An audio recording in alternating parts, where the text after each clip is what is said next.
A conversa hoje de 9 minutos diz respeito a brincadeiras infantis e o como que essa função ela ocupa uma fase, uma faixa importante na vida da criança com reflexos naturais da formação da sua personalidade. Para isso nós vamos conversar com o especialista, professor, doutor, e especialista exatamente em jogos, mediação pedagógica e inclusão, o professor universitário José Francisco Chicon, com quem a gente passa a conversar agora. Tem a ver, né, professor, isso que eu estou falando? Ou seja, na verdade, como que brincar pode ser sério do ponto de vista de você definir atributos da personalidade que se moldam nessa primeira etapa da vida, né? Sim. Eu estava já conversando com você anteriormente, né? As brincadeiras infantis fazem parte, né, do universo das crianças, nessa faixa etária principalmente, né, de 0 a 6 anos, né?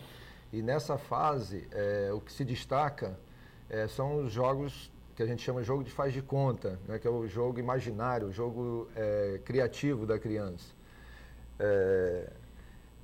O faz de conta é caracterizado pela representação simbólica, ou seja, pela simbolização pela criança, transformação, né, de objetos reais em objetos simbólicos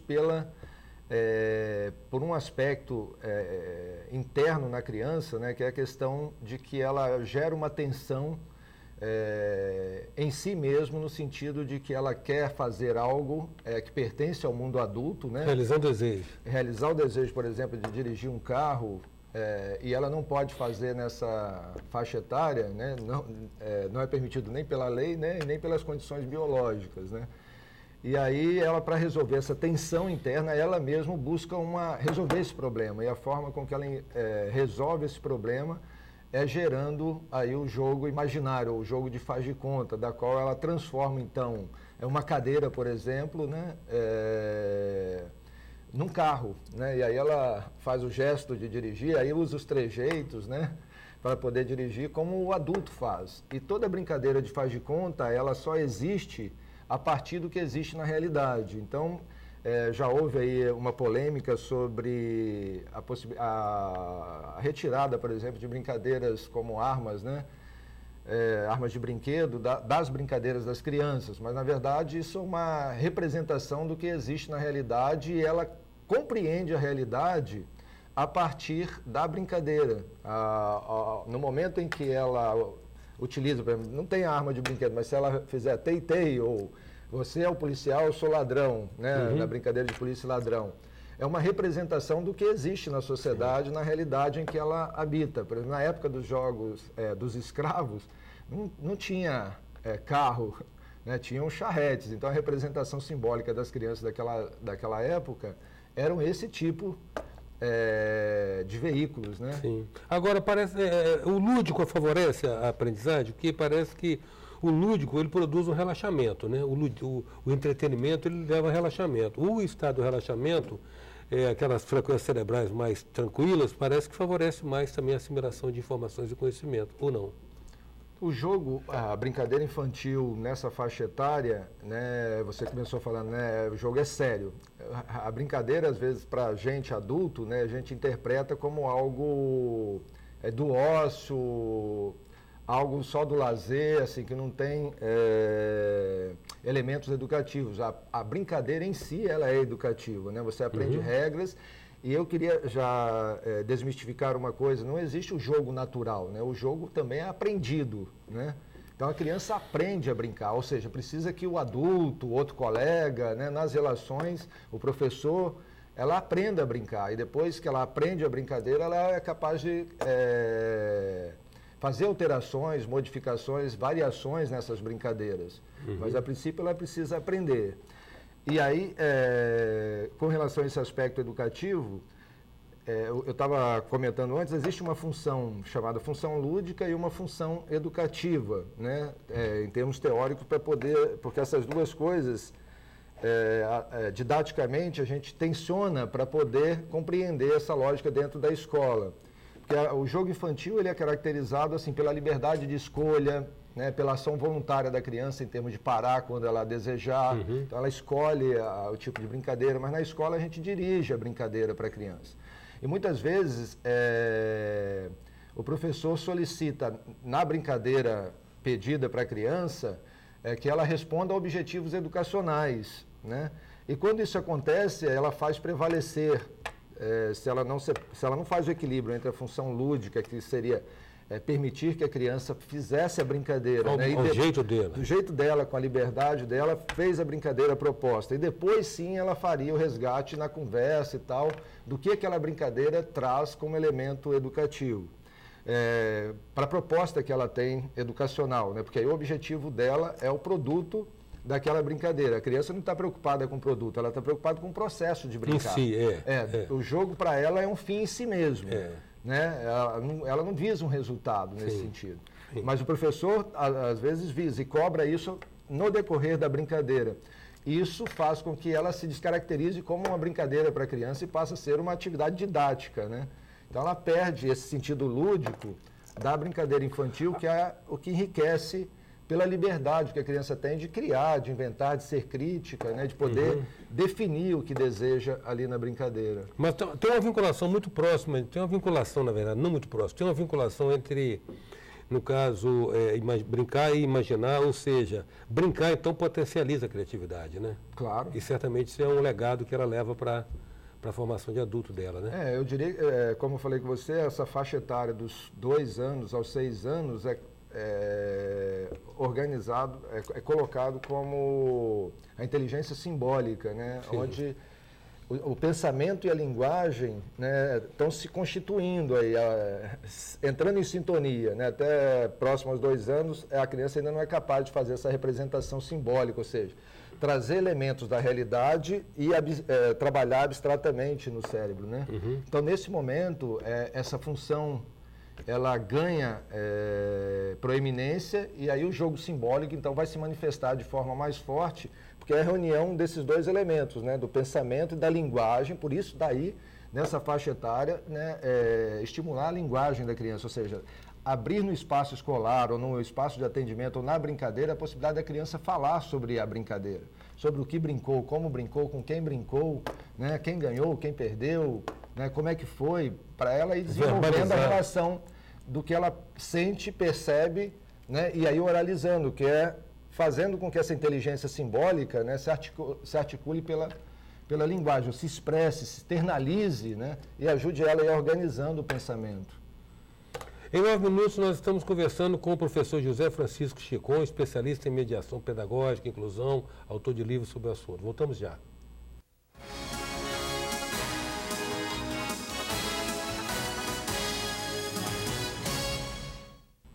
Voltamos com 9 minutos que traz hoje o professor José Francisco Chicon, doutor e especialista em mediação pedagógica, em jogos e brincadeiras, na verdade.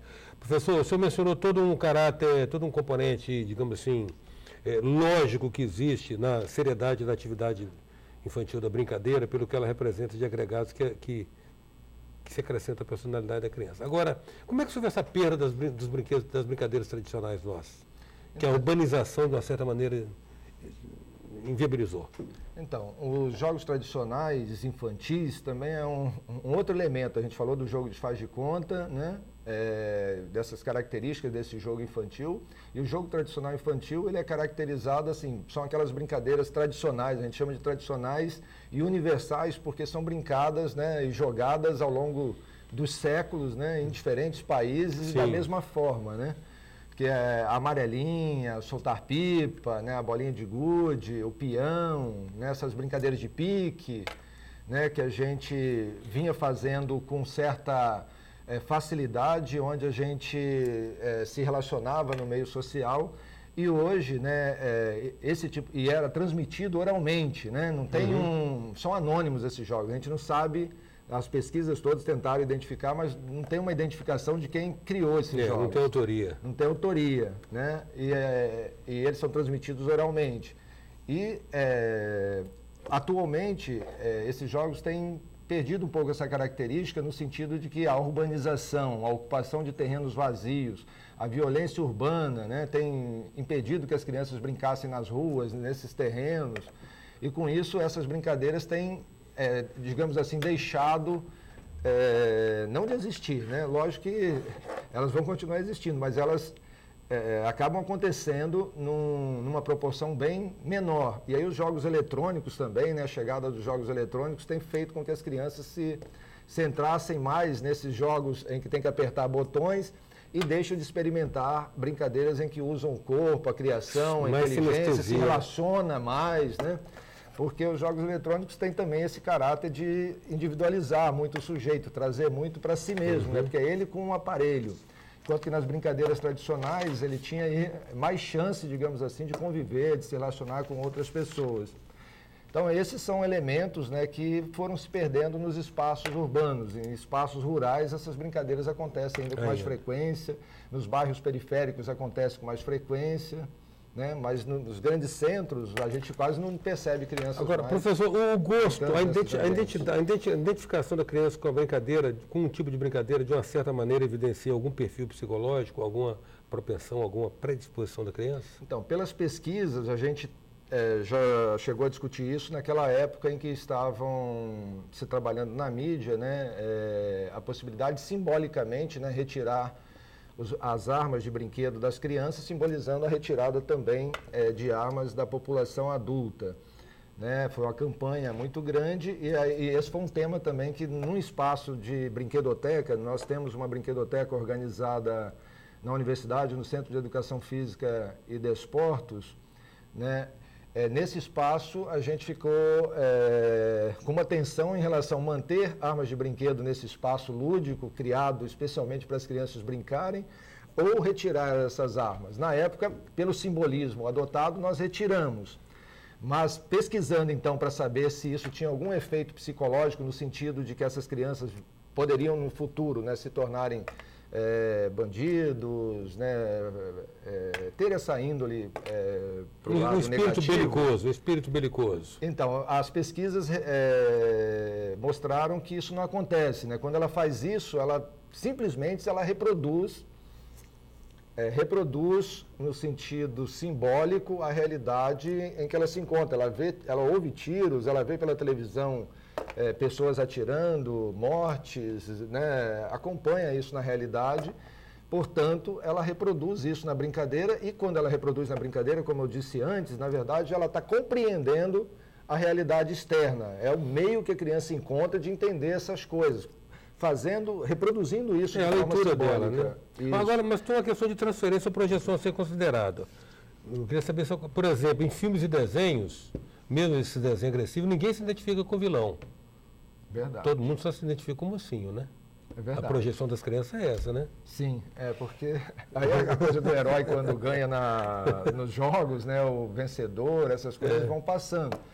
E o ruim desses desenhos, assim, eles não atingem, assim, lógico que tem a sua carga de influência, né? Porque a maioria dos desenhos hoje, eles são voltados, o Tom e Jerry, né? Eu estou tentando caçar o Jerry e tem elementos ali de violência, né? Um com o outro, né? Tanto o Jerry, às vezes, bate como apanha. Então, nesses tipos de jogos televisivos, né? As crianças reproduzem isso, também ajuda na criatividade da criança. Mas são elementos que estão constantes, assim, tanto nos jogos eletrônicos como nos jogos da televisão. Talvez se pudesse, de certa forma, trabalhar um certo equilíbrio, de que essas coisas acontecessem de uma forma menos traumática, né?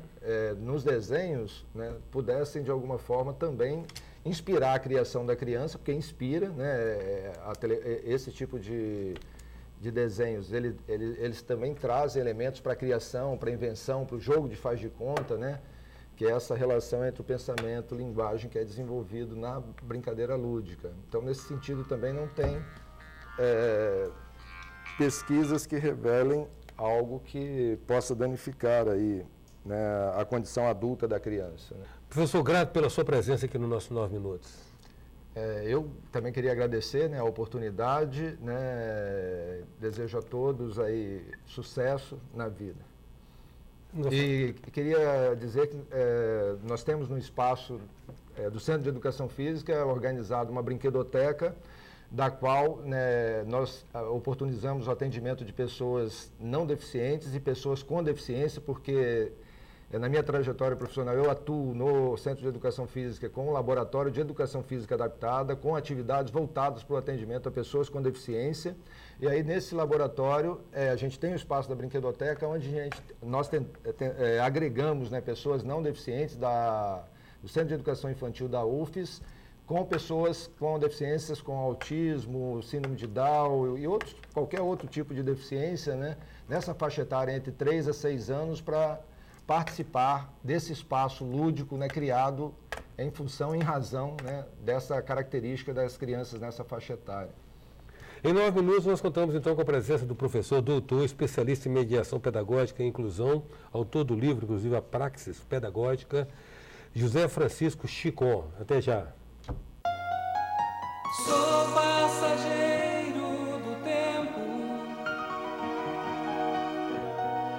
tentando entender,